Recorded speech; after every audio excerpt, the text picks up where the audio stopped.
Dullahan, plus connu sous le nom de Cavalier sans tête, est aujourd'hui connu un peu partout à travers le monde entier. La légende a inspiré une panoplie d'histoires et de films à son sujet, et c'est personnellement l'un des personnages légendaires que je préfère de la mythologie celte. Aujourd'hui, nous allons revoir les origines du Dullahan ainsi que son rôle dans l'histoire, les légendes à son sujet ainsi que la place qu'il occupe aujourd'hui dans notre culture populaire.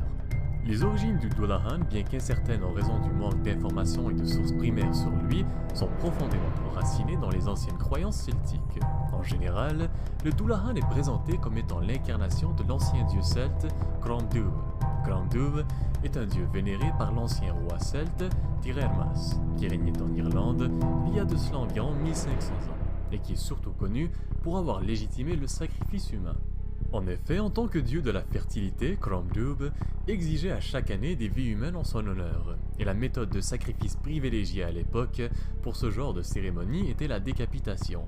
Et ainsi, au fil du temps, malgré l'arrivée et l'intervention de missionnaires chrétiens qui ont fini par interdire ces pratiques vers le XVIe siècle, le dieu était resté présent dans les traditions celtes, et éventuellement, on associa le dieu au cavalier sans tête que nous connaissons tous aujourd'hui. La légende raconte qu'après le coucher du soleil, lors de certains festivals et jours de fête en Irlande, on peut apercevoir le Dullahan chevauchant au loin un magnifique étalon noir à travers la campagne. À l'époque, on conseillait aux gens de rester à la maison avec les rideaux tirés et la porte verrouillée à double tour, et ce, particulièrement vers la fin du mois d'août et le début du mois de septembre, car c'était vers ce temps-là que le festival de Cronduv avait eu lieu. Contrairement à la Banshee que nous avons déjà couvert dans une vidéo précédente, le Dullahan n'est pas là pour prévenir quelqu'un de sa mort imminente. Au contraire, il apporte la mort avec lui. En effet, le cavalier sans tête est un présage définitif de la mort d'une personne. Par conséquent, si par malheur quelqu'un tombait face à face avec lui un soir sur une route de campagne, il n'y avait rien à faire. Cette personne était condamnée. Enfin, ce n'est pas tout à fait vrai. Certaines sources indiquent que le Dullahan aurait en fait horreur de l'or. Pour une raison quelconque, le terrifiant cavalier sans tête semblerait avoir une peur irrationnelle de ce métal précieux. De ce fait, un objet en or comme une chaîne, une bague ou encore un bracelet peut suffire à chasser temporairement le Dullahan et vous laisser juste assez de temps pour fuir.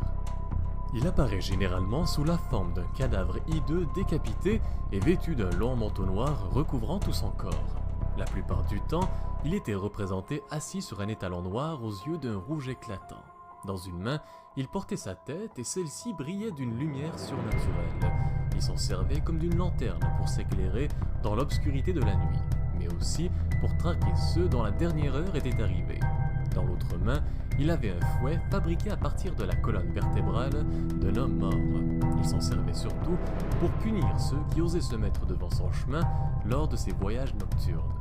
Quand les gens en Irlande savaient que le Dullahan était à proximité certaines nuits, ils décidaient de rester chez eux et de barricader la maison, n'osant pas quitter leur demeure, et ce, peu importe les circonstances. Lorsque le cavalier sans tête s'arrêtait de galoper, ça signifiait généralement que quelqu'un était sur le point de mourir. Parfois, il s'arrêtait même devant la porte de quelqu'un et appelait leur nom. Lorsque c'était le cas, c'est alors un signe certain que la personne appelée allait rendre l'âme.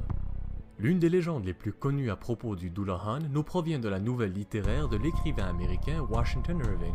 Celui-ci raconte l'histoire d'un professeur qui s'était établi dans le petit village de Greensburg à Sleepy Hollow et qui est alors exposé aux légendes et aux récits fantastiques de la région. Dans l'histoire, Irving tente de décrire et d'expliquer à sa façon les origines du cavalier sans tête. Je vais vous lire un extrait où il décrit le cavalier sans tête dans sa version d'origine en anglais, mais je mettrai la traduction dans les commentaires pour ceux et celles qui en ont besoin. Sleepy Hollow a énormément contribué à la montée en popularité de la légende du cavalier sans tête dans la culture populaire, et est l'une des raisons pour laquelle le Dullahan est aujourd'hui un personnage emblématique de la mythologie celtique. En effet, aujourd'hui, le Dullahan est toujours et encore présent dans les traditions et les légendes irlandaises. C'est d'ailleurs l'un des personnages mythiques les plus connus et parmi les plus représentés dans la culture populaire. Des films ont été faits à son sujet, mais il est également présent dans certaines œuvres littéraires, et puis dernièrement, on peut aussi apercevoir le cavalier sans tête, inclus dans les jeux de rôle et les jeux vidéo. Alors voilà, c'est tout pour la vidéo.